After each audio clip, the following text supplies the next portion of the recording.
Cage earned a $16 million paycheck for his next movie, Brian De Palma's gambling thriller Snake Eyes. The movie didn't win much money at the box office. Nick's next two movies, the thriller 8mm and Bringing Out the Dead, also failed to click with audiences. What originally attracted me to Bringing Out the Dead was the opportunity to work with Martin Scorsese. Martin Scorsese was a huge influence on me growing up. It's okay, their prescription. Cage turned to his pal Jerry Bruckheimer for a much-needed hit, the car chase-filled Gone in 60 Seconds, co-starring Angelina Jolie. Automobiles have always been a passion, so it was a very sincere kind of expression for me to want to drive fast. Nick's career went into high gear. He was paid $20 million for the critics' favorite, The Family Man. He also got involved behind the scenes, producing the acclaimed horror film Shadow of the Vampire, and later The Life of David Gale with Kevin Spacey. I got into producing not so much to try to find movies for my career, which I will do eventually one day with Norm, but to be able to mix and match other talents that excite me. In 2001, Nick was honored with a tribute at the American Cinematheque and invited to place his hand and footprints in cement at Grauman's Chinese Theater in Hollywood. I just want to say thanks to all of the people that showed up today. This is a big day in my life. Cage's big day coincided with the opening of his World War II drama, Captain Corelli's Mandolin. During this time, Nick divorced Patricia Arquette and started dating Elvis Presley's daughter, Lisa Marie. The two would marry in August of 2002. Meanwhile, Cage was busy with director John Woo's Windtalkers, about the Navajo code talkers employed by U.S. Marines during World War II. Flight 200, up 50, fire for effect! Nick's next movie was another about-face for the eclectic actor. Director Spike Jonze cast Cage as twins in Adaptation.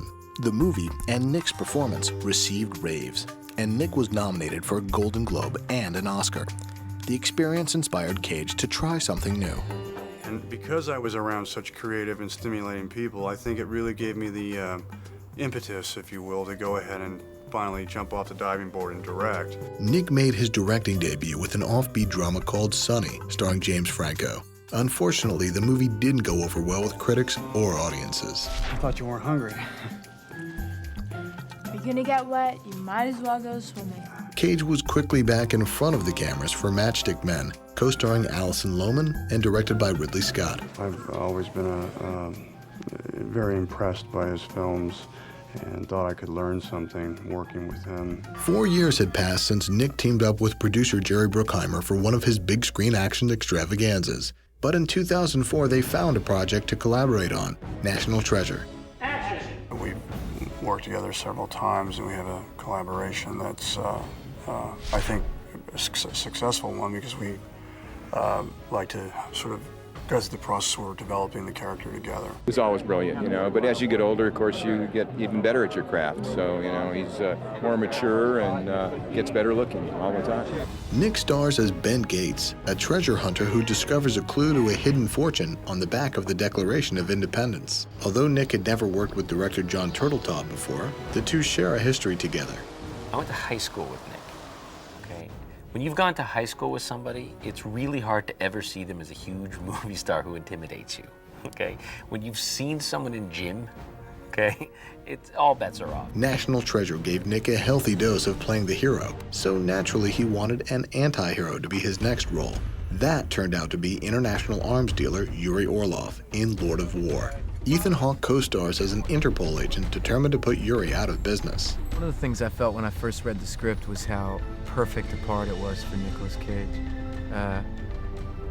You know, he's a great actor, and this is the kind of role that I don't think anybody in the world could do better than he could. Cage's marriage to Lisa Marie Presley came to an end in the summer of 2004, which led Nick to accept the title role in the comedy drama, The Weatherman. As this high-pressure system gives way, we'll see more warm temperatures in New Mexico, Arizona. This movie came at a time when I was going through those emotions. So I had gone through a divorce, and I was feeling that well of angst. And so rather than just sort of succumbing to it, I wanted to do something proactive and positive with it. During production, Cage met and married sushi waitress Alice Kim.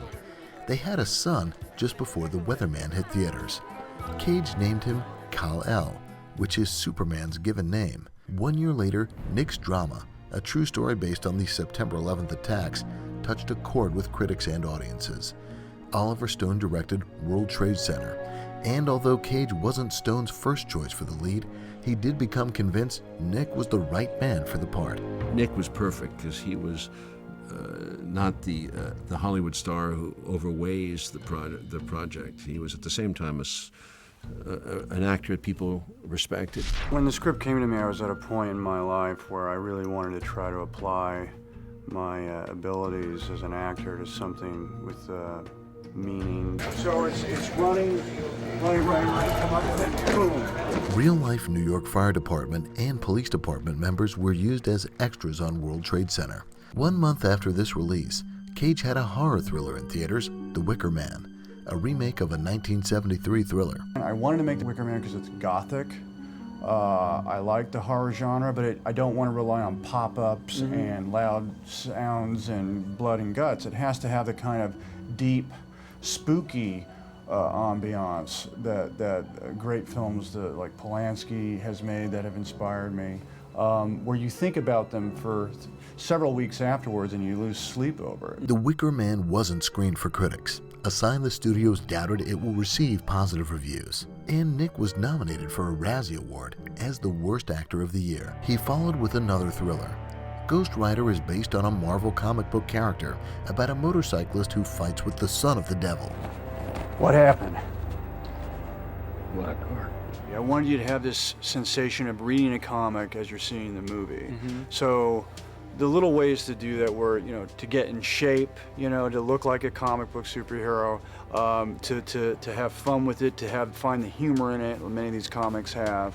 And obviously the way they shot it was very colorful, and that was like a comic book as well. Cage is a comic book fan, which he mentioned during the Ghost Rider premiere. I bought this comic when I was a boy, and I loved the way he looked. I liked the monsters. I liked that something so scary could also be so good.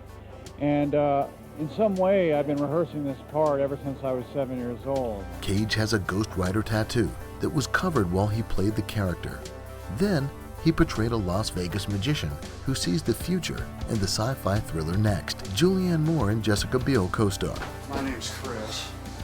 I've always wanted to play a magician in a movie, so I get to do the magic tricks, plus I get to do the real paranormal stuff and have the love story and also have the action-adventure element. So it's pretty cool, and I think there is something in it for everybody. He never does anything the same. One take is completely different to the next and the next and the next. Really totally different feelings, and he's trying everything a different way. I feel like it's always new. Nick's wife Alice had a small role in Next. Next for Cage was a sequel, National Treasure Book of Secrets. It's going to be around here somewhere. So 1, 2, in here. You think? Maybe. It's much more international treasure this time. We're in London, England, Paris, France, and it's nice to see other countries invited to the party. National Treasure Book of Secrets is produced by Nick's pal Jerry Bruckheimer and directed by John Turteltaub. All 3 of Nick's releases in 2007 were nominated for Worst Acting Razzies, and his career seemed to be on a downslide. In 2008, Cage, who usually has several movie releases each year, only had one, Bangkok Dangerous. This action thriller remake was filmed in Thailand. Yes, here and then again. Yeah, okay. Bangkok Dangerous was poorly reviewed and didn't redeem Cage in the eyes of critics or moviegoers. He received mixed reviews, but still drew audiences to his sci-fi thriller, Knowing. Nick plays a university professor who finds a paper foretelling the end of the world. Playing a professor felt close to home. To me, that was a chance to portray, in some little way, how my father always appeared to me, being that my father is a professor. In 2010, Nick co-starred in Kick-Ass, about a high school student who decides to become a superhero. He also worked with John Turteltaub and Jerry Bruckheimer on The Sorcerer's Apprentice. This fantasy adventure co-stars Jay Baruchel as an everyday guy recruited by a master sorcerer to defend New York City from evil. You are a Merlinian, a powerful sorcerer. It's no secret that I like mythology, and particularly the the myths of ancient England. And I was trying to find a way to tell a story that could be generated from that time. And I thought if I could play a sorcerer who hailed from the time of Merlin, that would be a way that I could make entertaining movies for the whole family. Cage impressed his young co-star. He's a guy that people do impressions of, and so to hear that in conversations and to play scenes with that it's absolutely incredible. Moviegoers gave The Sorcerer's Apprentice a thumbs up, but it only opened in 3rd place at the box office. Cage followed with another fantasy adventure, Season of the Witch. Now at a crossroads in his career, Nicolas Cage has more than half a dozen diverse projects in the works. I want to keep being eclectic. I want to keep doing movies for different reasons. I like doing movies like National Treasure that make people happy and make people feel good. And I also like doing movies that make people really uncomfortable.